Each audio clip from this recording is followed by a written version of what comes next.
Hello, everybody. Welcome back to a new episode of Awaken with Silkina. No video this week because I just spent the last 30 minutes crying. Um, so I just want to look miserable in peace and by myself. Okay. But we'll have videos back again next week. But anyway, I just wanted to do a quick little episode because, I want this podcast to be super real, super vulnerable and authentic. I mean, I did a whole episode on emotional vulnerability, and I'm just gonna hold up my end of the bargain, like this is what it feels like to be emotionally vulnerable.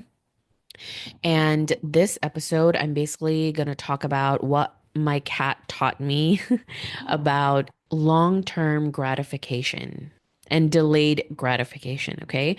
So if you didn't know, my cat, I think I shared very briefly in previous episodes, but my female cat was neutered a week ago, and the vet was like, oh, she has to stay at the vet for about 3 days. I was a little bit uncomfortable with that, not because I don't trust the vet. I completely trust her. She's so wonderful, but I didn't want to be away from my cat. Like, I was so attached, and I was like, I don't want her to think that I'm giving her away. And I was literally counting down the minutes until she came back. So this was last Saturday. The vet was like, she would probably have to be at the vet until Tuesday. And that Saturday until Tuesday, it was like the longest 3 days or like, 4 days of my life. I was literally counting down the minutes until my cat could come home. And I mean, I was visiting her every day, but I still felt so bad that she had to stay at the vet and she couldn't come home. So the vet was like, okay, if you want her to come home after 3 days, just make sure that you put a cone on her. Like if you have a pet or a cat, you know the healing process, right? She's like, just put a cone on her and, so she doesn't lick her wounds and all that stuff. I was just so excited to have her home that I was like, okay, I'm just gonna get a cone tomorrow. Like, I'm sure it's not a big deal. As long as she's home, she's gonna heal fast. It's not gonna be stressful for her. She's in her own environment. I was so happy to have her home, and everything just went perfectly, right? The vet was like, just come back on Saturday again, which will be a week after the operation. She's like, just come on Saturday and I will, take out her stitches. And I just got back from the vet today, and the vet was like, she did not heal 1% like at home. It actually got not worse, but like her wound just didn't dry. Okay. Because I didn't put the cone on her. Because I felt bad, right? I was like, this cone just makes her look so uncomfortable. I know that it makes her feel uncomfortable. And I also didn't want to put her inside a cage. The doctor was like, you should just put a cone and put her inside the cage for like 5 days. I was like, that's so cruel. I can't do that to my cat. Like, I know that she hates that. And, I just like to see her comfortable. And so I just got back from the vet, and the vet was like, it's not horrible, but it's it just didn't heal, and we have to put her under again, because we have to stitch it up and then go through the whole healing process again. And I was like literally just so uncomfortable in that moment, and I felt so bad for my cat, and I spent like 2 hours just crying, and even talking about it still makes me emotional because I was like, oh my God, this is such an important lesson for me. And my cat is teaching me this. And I mean, cats are spiritual. I have such a strong connection with like all my cats. I have three cats. Um, I'm probably gonna cry like 1,000 times in this episode. So I'm just gonna honor it. And if I cry, I cry. Okay. But my cat taught me like the importance of, okay, my mic kind of turned off during that. So maybe that's my cat's spirit here. Cats are so intuitive. Like half of the time, they're not even in the 3D world. They're literally in the 5D world, and their consciousness travels everywhere. So I'm like, I know my cat is here. But what I was saying before my mic cut off was that My cat literally taught me the importance of temporary discomfort for long-term success. So I saw that I was not willing to this is not even about her. This is not about her feeling discomfort. It's about me, right? Like I didn't want to feel that discomfort of seeing her. My mic literally went off again. I don't know what's happening. It's never happened before. But anyway, this has nothing to do with my cat. This is all me, right? Like I was not willing to meet myself that deep. Again, going back to that episode I did about emotional availability, I was just not available for my emotions. Like, this is not about her feeling discomfort. This is about me not wanting to feel discomfort looking at her feeling uncomfortable. I mean, I wasn't even thinking about her healing process. I just didn't want her to be uncomfortable for a few days for her future success, like long-term healing, long-term success. I wasn't even looking at the bigger picture. I was just focusing on the few days that I felt like she might be uncomfortable, and I couldn't handle that sensation in my body that I just didn't make her go through with it, even though this is the healing process of every animal that gets neutered, that gets spayed.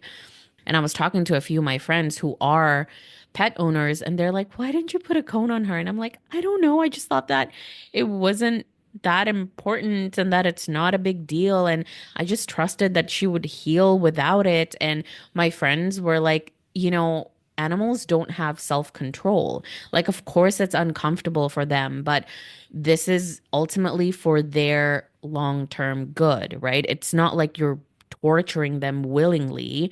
Like you can actually help them go through this process. Tell them that it's okay, that it's temporary, like they understand you.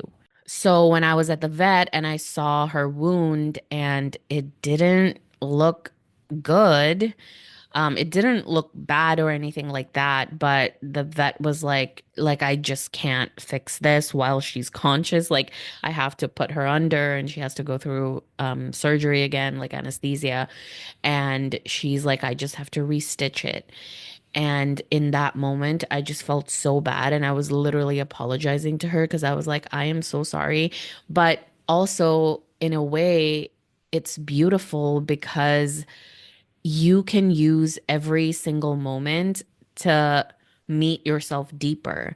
Like the whole time I was at home, I was so restless and I honestly really wanted to avoid feeling by using all of my old crutches, like food. Like the first thing I wanted to do was like overeat. And in that moment, I was like, Sulkina, stop it, stop it. Like just feel this. Like, it's okay to feel this discomfort. It's okay to feel the guilt and the pain and, a little bit of shame and the regret and the disappointment. Like, all of these things were coming up. And I really felt like in that moment that my cat was teaching me a really powerful lesson. But also, I was teaching myself this lesson because I mean, I did this.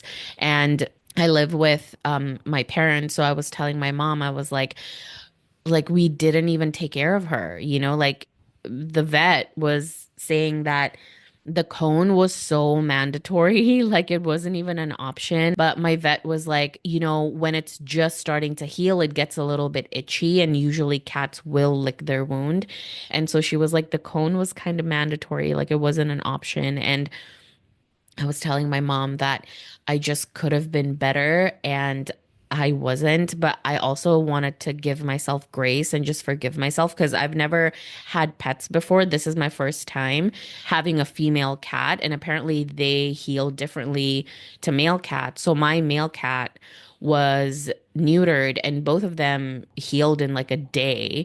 And it also just reminds me of how women have to go through so much, even in another species as a cat, women still have to go through so much. Like they need time to heal and it's just more challenging for them. And I was just feeling all of the feelings. I was feeling feelings for myself. I was feeling feelings for my cat and also for my mom because, she kind of felt a little guilty too.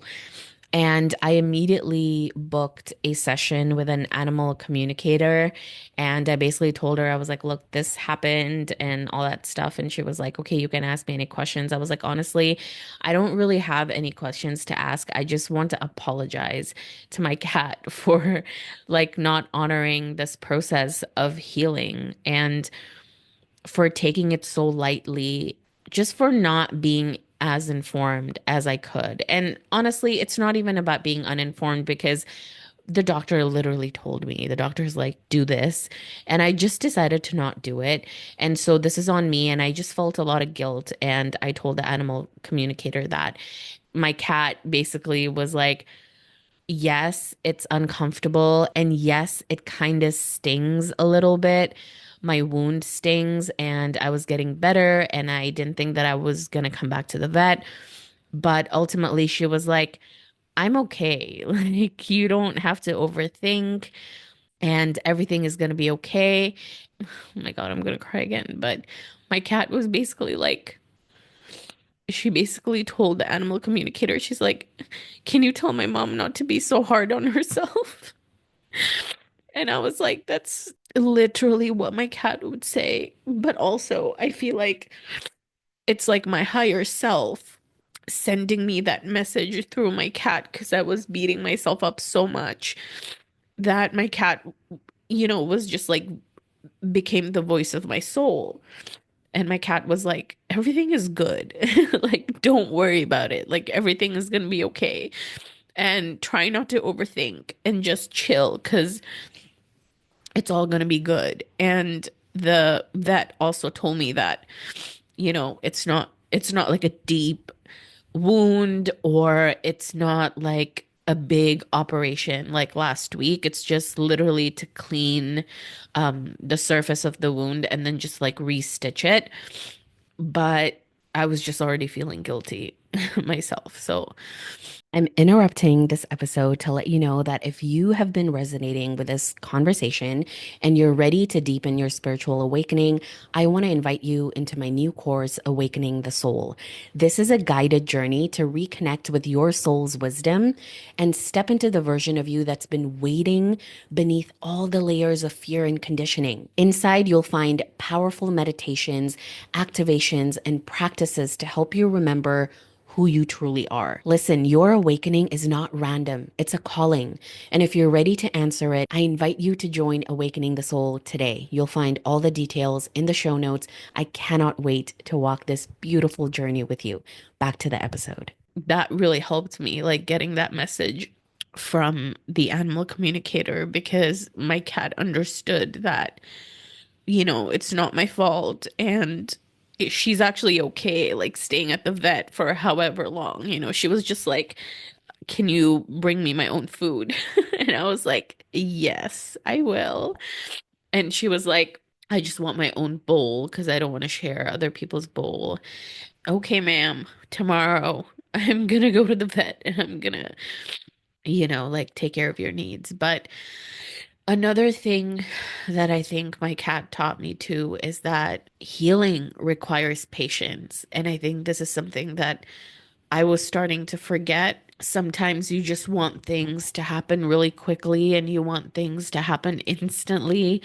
And sometimes it just doesn't happen that way. And that's okay. That's part of the process. There is discomfort in that, but it's safe to meet your discomfort. I just feel like it's so much easier when the healing just involves you. And of course, every healing comes back to you, right? Like it begins with you, it ends with you. But it's like when we have a clear, potent mirror, like in this case, it's my cat. It can be a human being as well, or it can be an experience with money or anything like that. But it's like when there's something that's clearly showing you where you need to grow and evolve, it's just harder, right? Because you put a lot of attention on that thing, or maybe your worth, or whatever else, and it becomes sort of like a token of how you feel about yourself when actually it's not supposed to be like that. And again, going back to that episode of emotional availability, over externalizing things is also a way that you're distracting yourself from coming back to you, from feeling what you are feeling in your body. Like it's a way that you're just distracting yourself and a way that you're trying to escape or like check out, you know? I am going to be uncomfortable, I know, for the next few days while my cat is at the vet. And I was already texting my friends. I was like, can we go out every day? I just need support. And like, I don't want to be home because if I'm home, this is what I'm going to do. I'm just going to cry. And even last week when my cat was at the vet, it was so hard for me to like go through my everyday routine, my meditations in the morning. Like I found it so difficult to find the present moment, as Joe Dispenza says. I couldn't arrive at the present moment because it was just so uncomfortable. Like my mind was so active that I couldn't, or I shouldn't say I couldn't because I ultimately did, but I just found it so difficult to land in my body. But I'm also here to remind you guys that this is the work that it is needed during these times. Like you have these tools for these times. It's not just for when things are going right or when there is no contrast being shown in your reality. Like the work is also during these moments. And even today, when I was tempted to just, turn to food to comfort me, because that is sort of my vice, I would say I'm on a weight loss journey and I've lost 35 pounds, but I still have another 35 pounds to lose. And it's like in that moment, I just wanted to abandon everything and go to my comfort source. And in my case, that was food. For anyone else, it could be anything like cigarettes, vaping, drinking, drugs, whatever, right? But I wanted to overeat so badly, but I literally told myself, like, how are you going to feel? What is this going to do to you? It's such a fleeting, temporary feeling, especially if you have gone through something similar, with, sorry, trigger warning, but like binge eating. It's like you only feel good for a second. It's not even for like a whole minute, but it's literally for a second. You feel like you're soothing yourself or comforting yourself using food, but afterwards you feel horrible. And I've dealt with this for so long, like basically my entire life. I can do an episode on that and how I have healed or not even healed because it's a journey, but how I'm healing my disordered eating. And honestly, it's using EFT tapping. I've dealt with cravings with EFT tapping. I've done so many things, and even changing my mindset to go on this journey and releasing more than 30 pounds. It's like everything I owe to nervous system work and EFT tapping. But back to my cat Luna. She's so cute. She's a calico and she's like a year old. She's literally one. She just turned one like a few days ago. Now that I'm also in the middle of another layer of a spiritual awakening, I'm just looking at everything in my life as an opportunity to learn about myself more. So these circumstances where people, things, or your pets are making you feel uncomfortable is actually a portal to your own soul growth. Like this is how the soul evolves because you just learn more and more about yourself. Like you're forced to go deeper and deeper within to learn how to detach not only from life or what you're attached to in this 3D world, but from your mind, from your overthinking thoughts. Like when my cat was like, try not to overthink, like everything is going to be okay, like just take care of yourself. I really resonated with that. And also, that was actually what my male cat told me last year when I neutered her as well. By the way, it was like a different animal communicator. But I was so worried for him because he was like 8 months and I'm very close to him. Like, he's my soul cat. Like, this cat of mine, Luna, I love her. But she has a connection with another member of my family. But my second cat, like he's my soul cat, you know? But obviously I love all of them. I love all three of my cats. But when he went through his neutering process, I was so stressed and I was so uncomfortable. This was last year, and the animal communicator was like, the cat is telling you to calm down because he's not even as worried as you. And I was like, okay, that makes sense. I do overthink when it comes to like these things. But I just feel like if you allow it, life and people and circumstances and things and pets can teach you so much about yourself. And so I'm taking this opportunity to rise to the lesson, to evolve, and to meet myself deeper, to go to that edge where it's so uncomfortable. But I'm telling myself, like, Silkina, it's safe to go there. It's safe to do this. It's safe to feel. You don't have to avoid any sensation. Like even me opening myself to this right now, I feel so much better. I because I'm not fighting it. I'm not resisting it. Anything that's coming up, I'm just opening. I'm opening and opening. Like I know I'm not on video, but it's also kind of like, like putting your chest out and up. That kind of like opens your heart as well. It's like, oh, I welcome everything. I welcome the discomfort. I welcome the joy. I welcome the guilt, the shame, the frustration, the gratitude, the freedom, like everything. I welcome it all in this moment. I'm willing to meet it because I can. And then, of course, the most important lesson is, are you willing to be present? Do you value the present moment? Are you willing to value the present moment? Are you willing to value the present moment more than, the negative thoughts in your head, the fear, the doubts, all that stuff?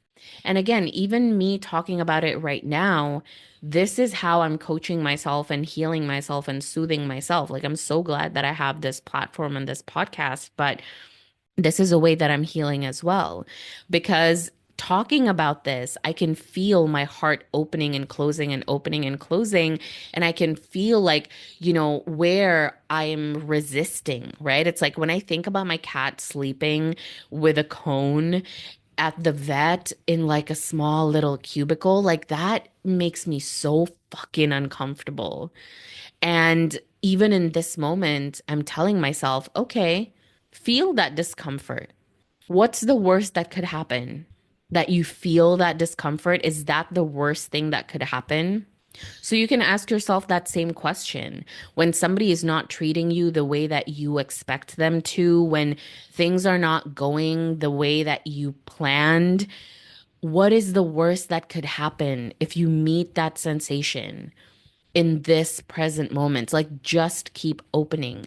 I'm always going to go back to this concept by Michael Singer, right? Where he's like, just open, just be open. Don't fight anything, don't resist anything. Just open yourself up to what comes at you and what wants to come through you. And I just also anchor myself to what I truly want, which is I want my cat to be healthy and healed really fast. If that means that she has to be at the vet for 5 days or 6 days, but then that guarantees her healing for years, then I'm going to go through that and I'm going to be okay with it. How you can use this in your life is, what is something that you can be uncomfortable in temporarily? Maybe you're making a change, right? Like for me, also, when it comes to my weight loss journey, I'm thinking about long term. It's like,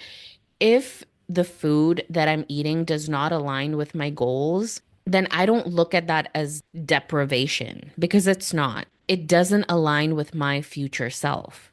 And so, am I willing to be uncomfortable for a few months, a few years, maybe?